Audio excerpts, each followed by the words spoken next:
وہاں پہ وہ لوگ بیٹھے ہوئے ہیں جن کا انٹرسٹ جو ہے اس نظام سے اتنا جڑا ہوا ہے کہ وہ فیصلے جب کرتے ہیں تو وہ اپنا مفاد سامنے رکھ کے کرتے ہیں. وہ اگر ٹرانسپورٹ ڈیزائن کریں گے تو وہ دیکھیں گے کہ جی اچھا یہ بسیں آ رہی ہیں تو کس کو کتنا کک بیک مل رہا ہے, سولر انرجی کے لیے پینلز آ رہے ہیں تو اس میں کس کا فائدہ ہو رہا ہے. Every thing is based on self interest.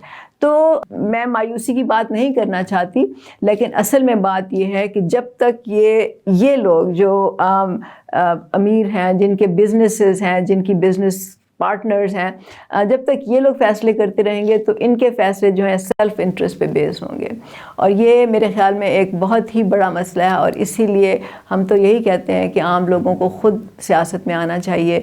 لیکن یہ جو اس وقت مسئلہ ہے نا اسموگ کا, اس میں یہ چاہے اپنے محلوں میں رہیں چاہے گاڑیوں میں پھریں, یہ وہاں پہ بھی وہ ایئر پیوریفائرز لگا دیں گے, گاڑی میں بھی ایئر پیوریفائر لگا دیں گے, لیکن آخر کب تک؟ انوائرمنٹ تو انوائرمنٹ ہے, وہ ایونچولی ہم سب کو افیکٹ کرتی ہے, اور اگر ہم سب اس کا خیال نہیں رکھیں گے تو پھر ہم سمجھنے کہ آئندہ کے لیے بہت ہی ہم برے حالات کا سامنا کرنا پڑے گا ہمیں. بہت شکریہ.